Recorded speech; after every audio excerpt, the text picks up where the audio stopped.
Bonjour à toutes et à tous, j'espère que vous allez bien. On se retrouve pour le brief du lundi 18 août, il est 8h17. Aujourd'hui, on va parler donc des news économiques, du ratio long and short, du funding, open interest, des liquidations. On regardera ce que font les whales en finissant par l'analyse technique de Bitcoin. Mais avant ça, on va regarder donc ce qui s'est passé ce week-end. Donc, je n'ai pas fait de vidéo hier tout simplement parce qu'il n'y avait pas grand-chose à dire. Le plan était exactement le même que samedi. Donc, tout simplement, on avait mis ce trade. Donc, ce trade était de samedi matin.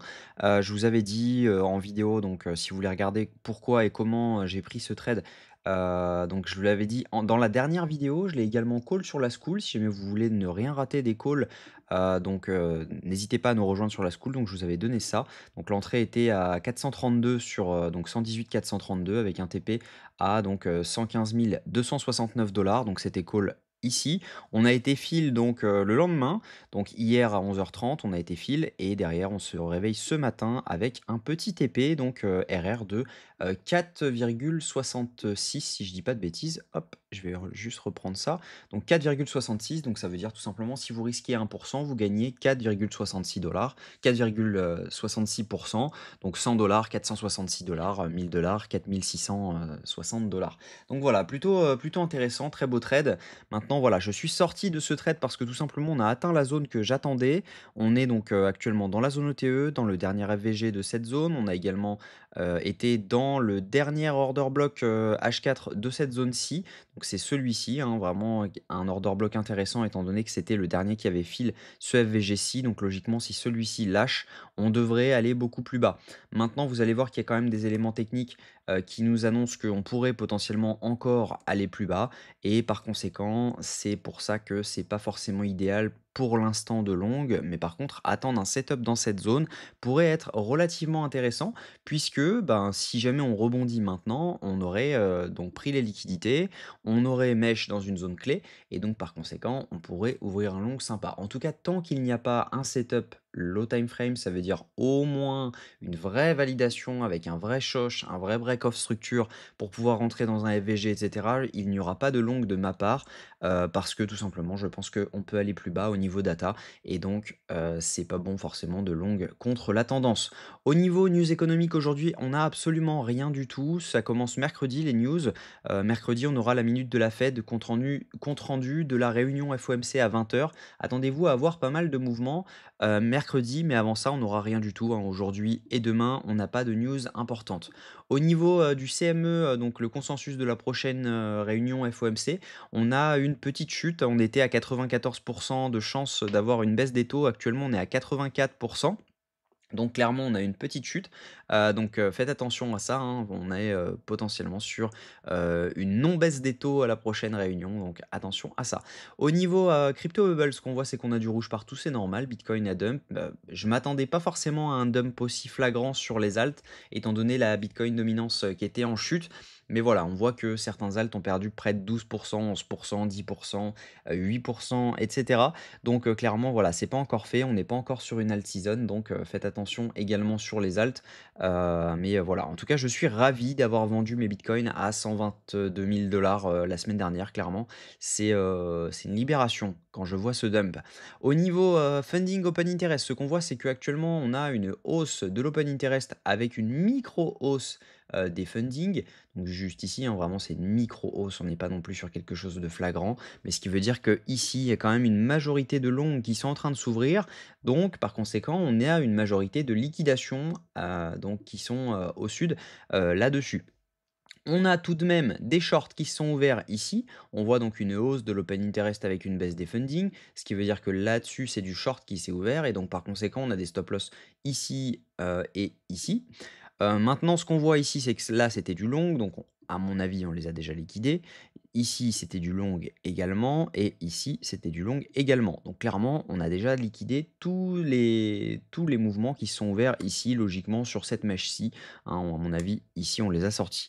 Mais en tout cas, ce qu'on voit, c'est que ici, ce sont majoritairement des longs qui sont ouverts dernièrement. Donc, à mon avis, on va revenir sous les 114 900 $. C'est quasiment sûr que cette zone ne tienne pas. Donc, si jamais vous êtes en long, attention à ça, si jamais on n'y est pas encore au moment de la sortie de cette vidéo. Au niveau liquidation, ce qu'on voit, c'est qu'on a un cluster de liquidité sur 3 jours à venir chercher à 118 900 $. C'est la zone, la dernière zone dans laquelle, je m'attendais à un retournement hier, hein, donc c'est la zone d'hier, c'est pas forcément la zone qui s'est créée aujourd'hui. Si on regarde sur 24 heures, là, on a encore des liquidations à venir chercher en dessous.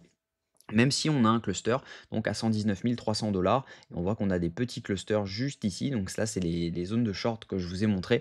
On a donc des liquidations à venir chercher là-dedans. Si on regarde sur 2 semaines, on est encore loin, loin, loin de toutes les liquidités qu'il y avait donc à prendre en dessous. Mais on voit qu'on a pris donc les derniers clusters qu'il y avait à prendre, donc autour des 115 400 $. Ça fait quand même une petite semaine que je vous parle de cette zone-ci, mais si on regarde, on peut aller jusqu'aux 114 000 $, même si on a pris le plus gros du cluster.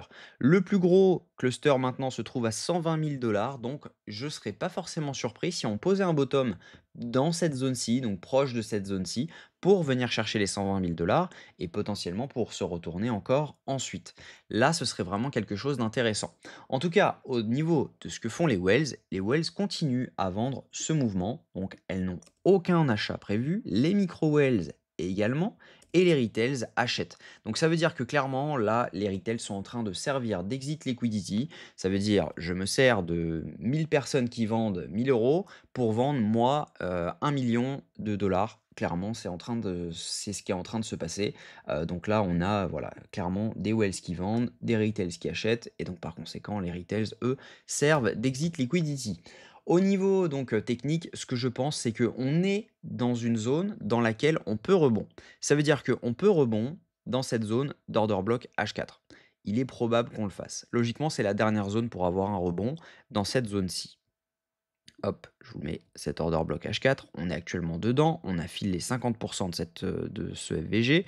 Si on regarde, on est également dans la zone OTE de tout ce mouvement-ci. Hop, je vais le mettre comme il faut. On est dans la zone OTE, on affile ce FVG, on est dans une zone dans laquelle on peut rebondir. Mais ça ne veut pas dire qu'on rebondit maintenant tout de suite en low time frame, ça veut potentiellement dire que ce lot, logiquement, devrait être safe si jamais on veut vraiment maintenir le prix à la hausse. Donc, logiquement, si on a un setup low time frame, vraiment si on a un setup low time frame, là actuellement je ne vais pas le prendre, mais logiquement, voilà, il y aurait donc quelque chose comme ça qui pourrait se dessiner pour venir chercher donc les 120 000 $. Ça pourrait être vraiment intéressant comme trade, mais en revanche, il faut vraiment ce setup le time frame parce que sans ça, bah, on peut pas ouvrir de long, tout simplement du fait que bah, si on ouvre ce long maintenant et que au final bah, on n'a pas du tout de bottom, là on voit qu'on avait donc validé un MSS et un break of structure, mais voilà, je doute sérieusement que ça tienne, on est sur un triple équal low quasiment, donc à mon avis on va faire une mèche et ensuite, si on valide ça, par exemple, on valide notre changement de tendance, on revient là-dedans dans un order block ou un FVG, et ensuite on pourrait potentiellement partir. Là, ce serait intéressant de se placer. En revanche, maintenant, je ne me placerai pas parce qu'il est fort probable qu'on revienne chercher donc cette mèche-ci, et donc par conséquent, j'ai pas du tout envie de me placer là-dessus parce que bah, tant qu'on n'a pas de retournement, on peut très bien continuer à dump comme ça, tout simplement, sans avoir de setup low time frame. Donc voilà, voilà le plan. Si jamais vous ne voulez rien manquer des prochains trades, n'hésitez pas à nous rejoindre sur la school. Le lien est en description de cette vidéo. Également disponible sur le groupe public de Discord.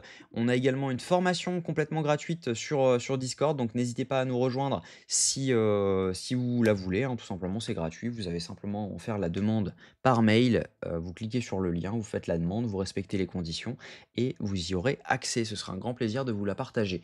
En tout cas, je vous souhaite une très bonne journée. On se retrouve demain à la même heure. Prenez soin de vous.